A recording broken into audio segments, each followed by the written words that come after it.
match. I don't know. But this is going to be between at least one of the players playing for Netwars that I have seen play several times before. Yeah, and if you were watching the highlight break, you would have seen his game against Cold from round 1, where he built at least 6 or 7 nukes and won the game by taking both the islands on New Empire of the Sun. So let's head on over, let's introduce not only our map, but our players as well in this Showmatch series. So let's get going.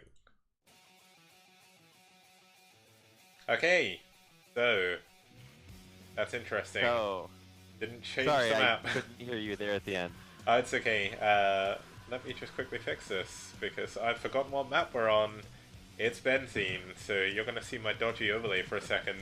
But either way, we're heading on You've been over. exposed, Kicks. Yeah, my really, really dodgy background that you never actually get to see. Here it is in the pulled show away match. the curtain. The wizard of the STPL has been exposed. You're just a little British kid on a stool. Haha! The Oompa Loompas will never forgive you now. Yeah, I'm mixing up my wacky fantasy stories, but you get the idea. I'm not even tall either. I'm just a midget on stilts. It's all coming out now. But I knew it. You're 3 kids in a trench coat. Yeah.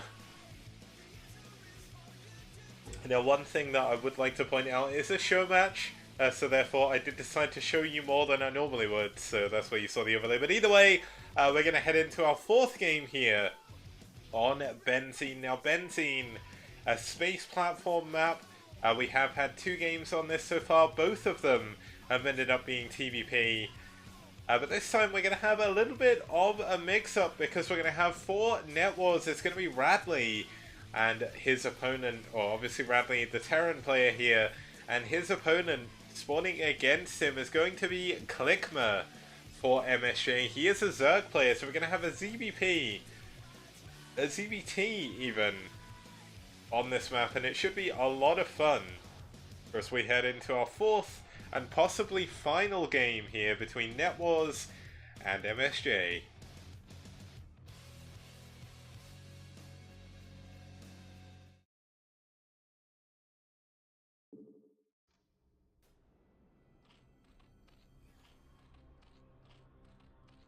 And starting us off here in the top right hand 2 o'clock position, we do have the Orange Zerg fighting for mSj.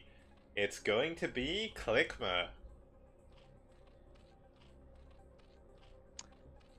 Also known as Clickmer, with that final consonant there, Kicks. His opponent playing for Netwars in the bottom right left-hand corner in the peach, teal, or peach, or like, what do you call that? Opaque skin color. Cream. This is Radley. Yeah, now Radley obviously a little bit more well known in the STPL, sporting that BSL 5 tag, showing that BSL is coming back for a 5th season. Zero's sort of planning all of that at the moment, so that should all be fully announced soon. But Radley getting a little bit of a head start in the ladder phase, already making his account. Not sure if that's very fair, but they are teammates, so possibly a little bit of forewarning coming in from Zero to his friendly Terrans, Protoss and Zerg in his clan. Maybe, I don't know. I'm just super hyped for BSL 5. It's gonna be so dope.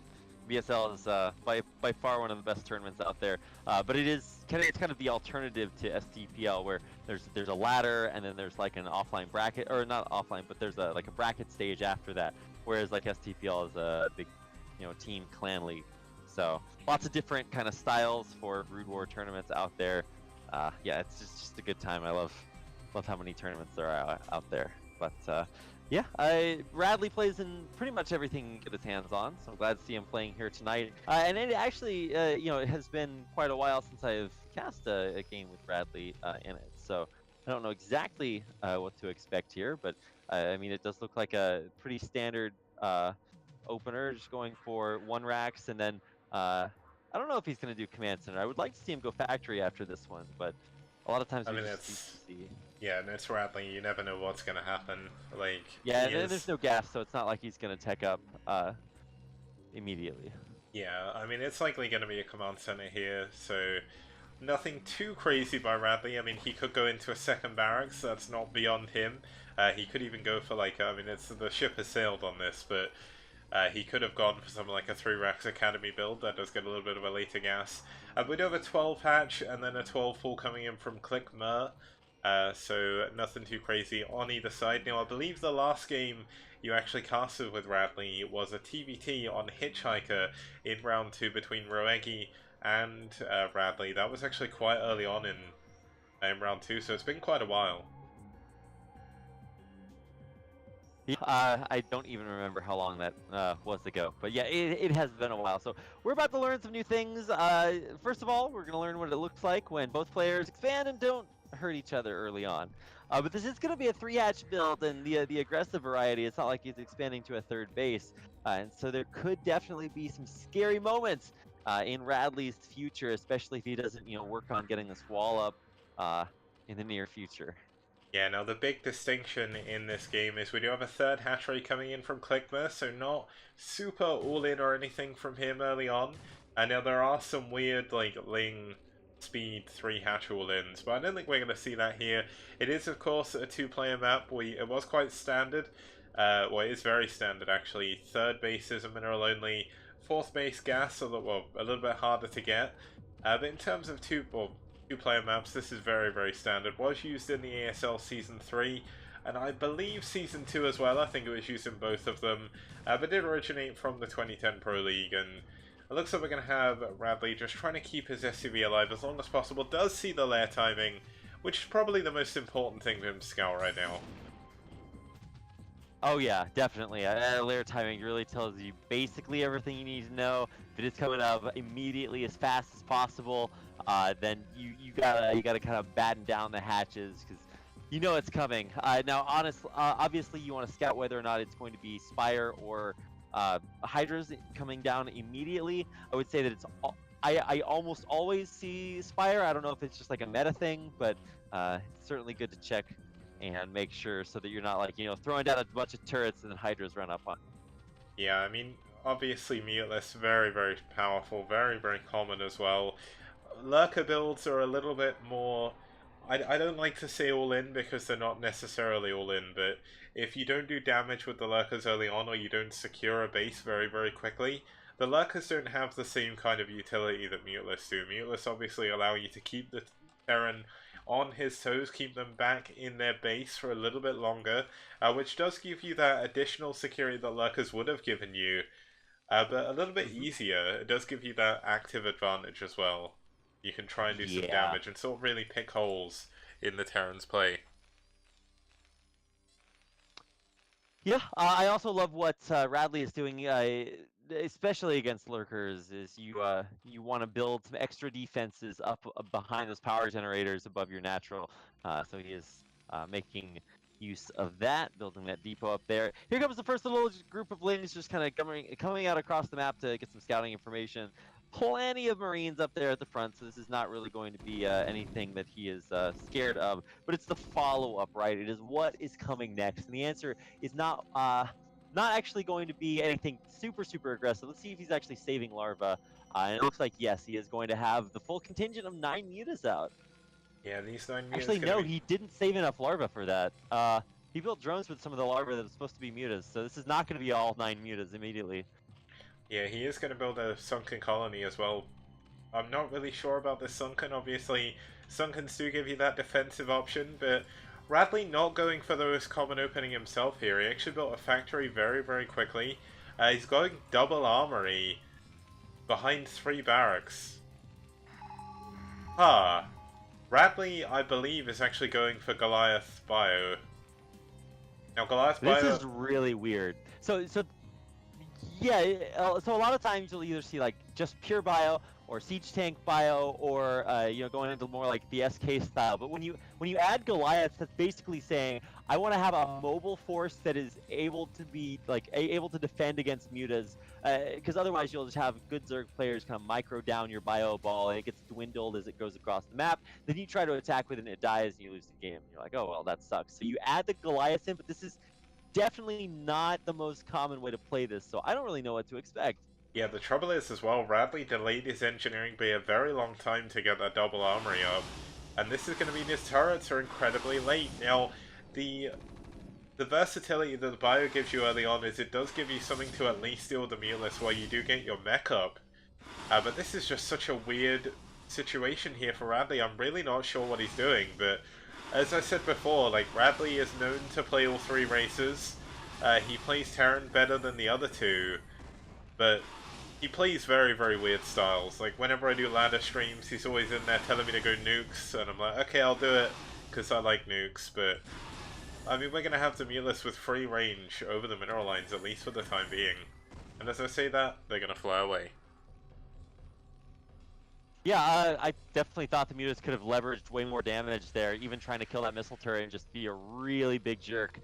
Because you have high ground advantage. Like, there's no way to see up there. You can just be almost invincible with your Mutas if you have that high ground advantage and just keep, sniping down at SCVs. Even turrets are not that great in that position because they can't see up there. So you're going to either force scans or you're going to force buildings to be lifted, like that engineering bay, which was upgrading. So obviously that doesn't, feel really good.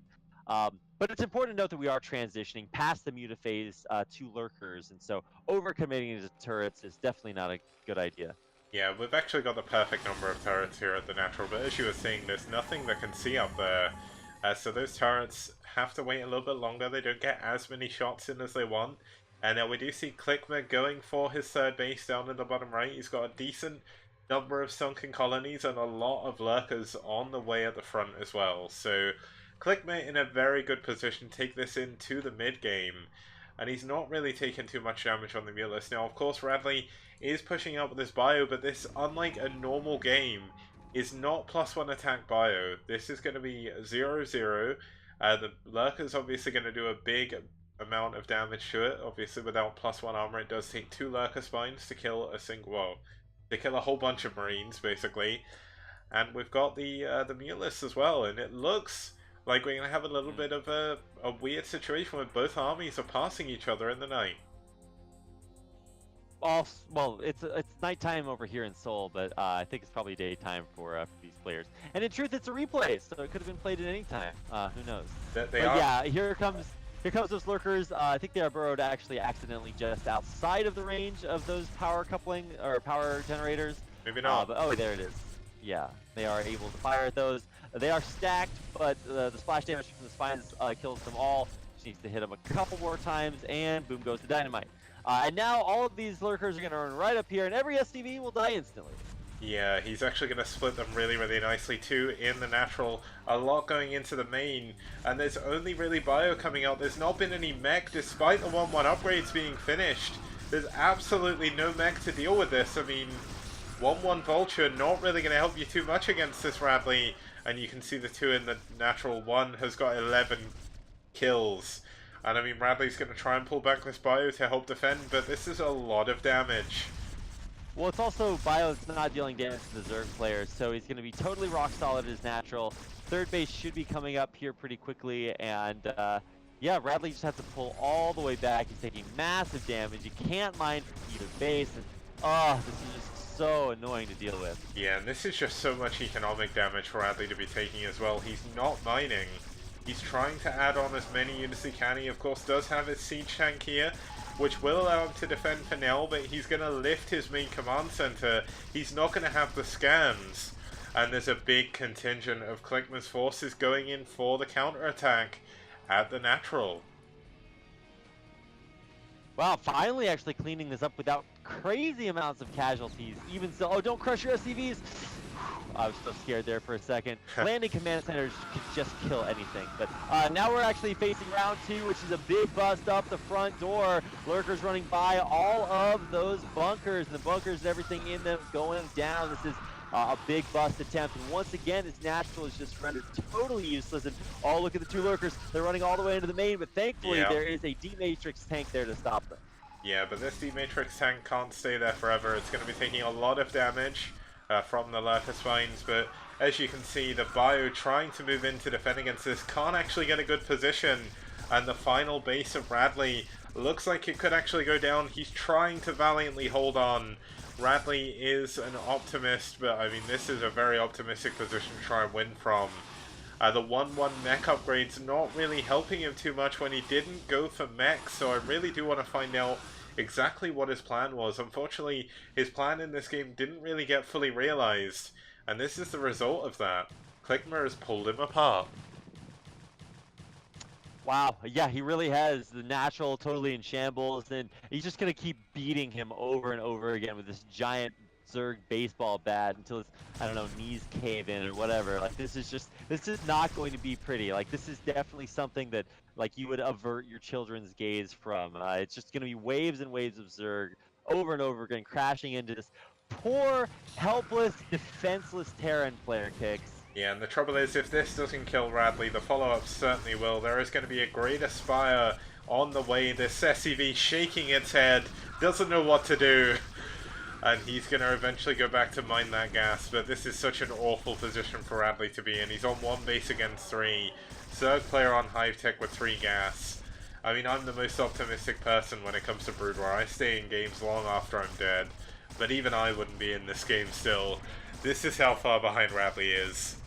Yes, this match point as well, not the map, that's Benzene, but the this is the last game that mSj have to win in order to claim the victory here in this Showmatch series, and I think that, I mean, Clickmer is poised to do this. He's expanding behind this, he's getting more ahead and continuing to deal damage. I think maybe at this point, it's being held a little bit too easily, but I mean, he has money to blow, so he's just completely rallying across the map, and eventually this will be too much. Yeah, I mean, Clickman's even taking the base closest to Radley because he knows how far ahead he is. He wants that extra rally. And I mean, Terran can hold on for a very long time on one base. Bio, very efficient. Mech with 2 upgrades even at this point, incredibly efficient. But the trouble is, there's eventually going to be Guardians coming in here. And Radley has nothing that can deal with those. I mean, he can push out with the units he has, re-secure his natural, but that Scourge, could it get the vessel? It's so close. No, it doesn't. But this vessel is realistically all that's keeping Radley in this game at the moment. And it's not going to help against the 3 Guardians that are morphing in above the natural.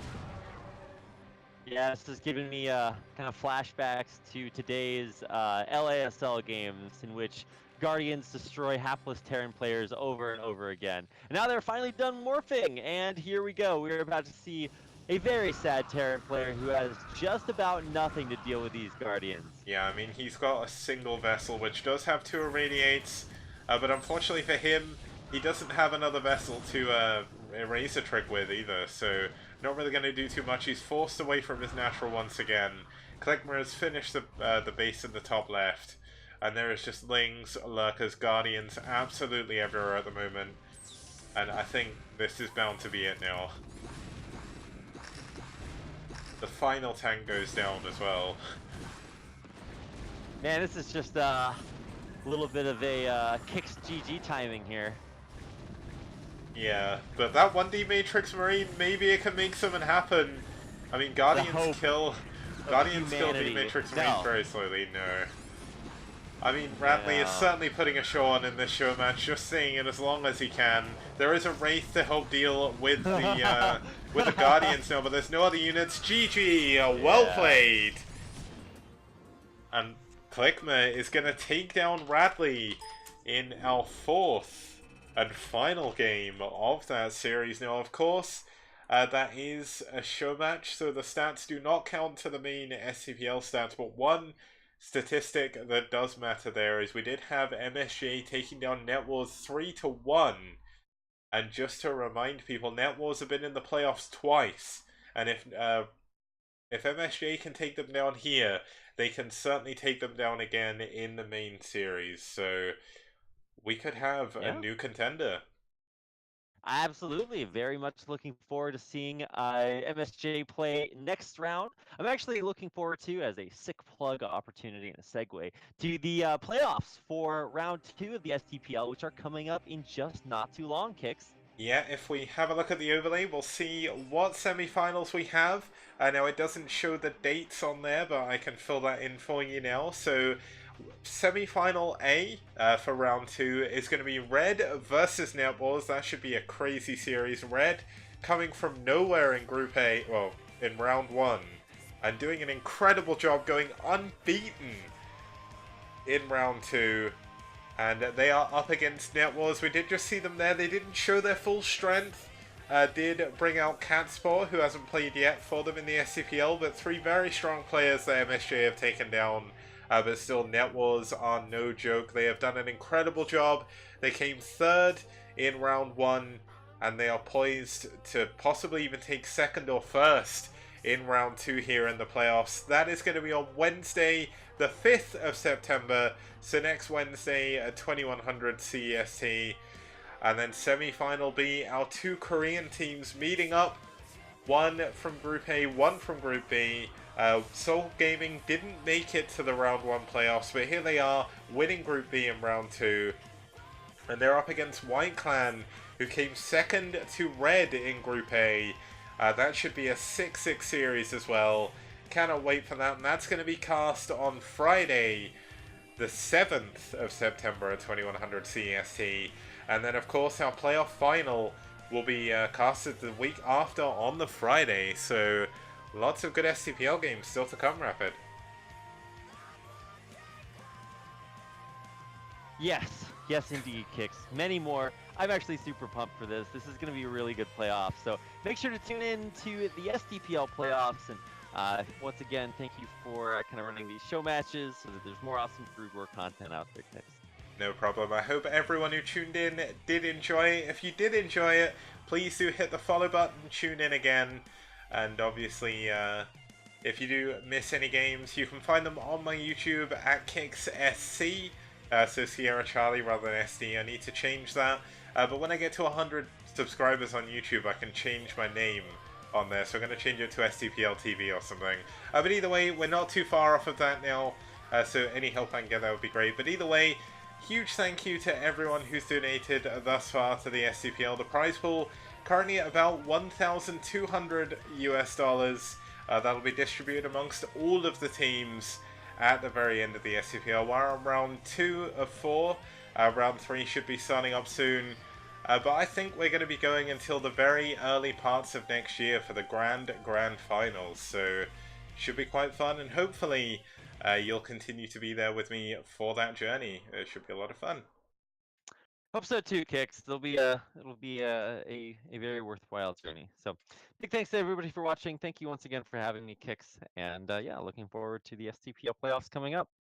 Yep, see you guys later. Have a good night, morning, afternoon, evening, wherever you are. And see you guys on Wednesday for the playoffs. Ciao.